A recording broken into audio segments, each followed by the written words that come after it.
तारीख को भी गए थे मिलने के लिए, लेकिन कोई नहीं मिले। फिर 16 तारीख को भी गए थे हम लोग मिलने के लिए मुख्यमंत्री के पास, कल्पना सोरेन के पास और शिक्षा मंत्री के पास गए थे मिलने के लिए, लेकिन किसी से मुलाकात नहीं हुआ। हम लोग को सुदीप कुमार सोनू भी जब वार्ता हुआ था उस समय बोले थे कि आप लोग का मांग पूरा होगा, लेकिन अभी तक हम लोग का काम नहीं करवाए हैं। और हम लोग इसीलिए अब हम लोग सरकार के तरफ से कोई वैसे बात नहीं आ रही है कि हम लोग का मांग जो भी है वो पूरा हो रहा है, वैसे हम लोग को उम्मीद नहीं लग रहा है। अगर सरकार पहले का जो देने का बात की है, 5 सूत्री मांग पर सहमति बनी है, कम से कम उसको भी लागू कर देती तो हम लोग का रसोईया लोग को थोड़ा दिल में लगता कि हाँ हम लोग का काम हो रहा है, लेकिन वो भी काम नहीं हो रहा है। इसीलिए हम लोग अब यदि सरकार हम लोग का काम नहीं करती है, हम लोग 2004 से हम लोग मध्याह्न भोजन बनाने का काम कर रहे हैं। हम लोग 20 साल विद्यालय में समय दिए हैं।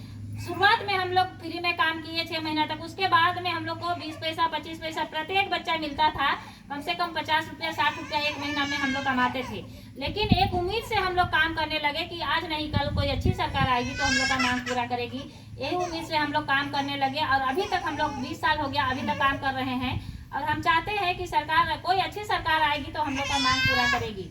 यही उम्मीद से हम लोग अभी तक काम किए हैं और कर रहे हैं। लेकिन अभी तक हम लोग का जो भी मांग के लिए सरकार बोली थी, देने का बात बोली थी, लेकिन नहीं हुआ है। इसलिए हम लोग अब तैयारी में लगे हैं। यदि हम लोग का मांग पूरा नहीं होती है तो हम लोग हड़ताल में जाने का फैसला लिए हैं और हम लोग हड़ताल में जाएंगे। इसीलिए हम लोग पूरा झारखंड में मध्याह्न भोजन को बंद करेंगे। उसका सारा जवाबदेही सरकार की होगी, क्योंकि इतना दिन से हम लोग मेहनत कर रहे हैं, लेकिन सरकार थोड़ा सा भी हम लोग का रसोईया लोग के लिए नहीं सोच रही है। सभी को दे रही है, सबका बढ़ा रहे हैं, लेकिन हम लोग का रसोईया लोग के लिए कोई पहल नहीं ले रहे हैं। सकारात्मक कदम हम लोग के लिए नहीं उठा रहे हैं। इसलिए अब हम लोग सोच लिए हैं कि यदि सरकार हमारी मांग को पूरा नहीं करती है तो अगर हम लोग 2019 में हम लोग से वादा की थी सरकार की, यदि मेरी सरकार बनेगी तो आप लोग का जो भी मांग है उसको पूरा करेंगे। लेकिन अभी 5 साल बीत रहा है, अब 2024 में फिर से चुनाव होने वाला है, लेकिन हम लोग का काम नहीं हुआ है। इसलिए यदि हम लोग का मांग को पूरा नहीं करती है तो हम लोग जिस तरह से रघुवर सरकार को हम लोग बनाए भी थे और उसी तरह घसीट के उतारे गद्दी से, उसी तरह से ये हेमंत सरकार को भी हम लोग करेंगे। क्योंकि हम लोग को इतना दिन से सिर्फ मेहनत कर रहे हैं, हम लोग का काम ले रहे हैं हम लोग से, लेकिन हम लोग का काम नहीं हो रहा है। इसलिए अब तैयारी में है, हर प्रखंड में हर जिला में हम लोग तैयारी करेंगे कि एक एक रसोईया संयोजिका को जोड़ने का काम करेंगे, जो लोग नहीं जुड़े हैं वैसे लोग को। और हड़ताल में हम जाएंगे, मध्याह्न भोजन को बंद कर देंगे पूरा झारखंड में, और इसका सारा जवाबदेही सरकार की होगी।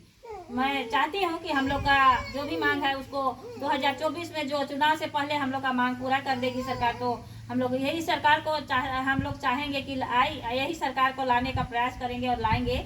अगर यदि हमारी मांग पूरा नहीं होगी तो जिस तरह से रघुवर सरकार को हटाए थे उसी तरह से ये सरकार को भी हटाएंगे। मेरा नाम देवकी देवी, झारखंड प्रदेश विद्यालय रसोईया संयोजिका अध्यक्ष संघ के गुमला जिला अध्यक्ष सह प्रदेश उपाध्यक्ष।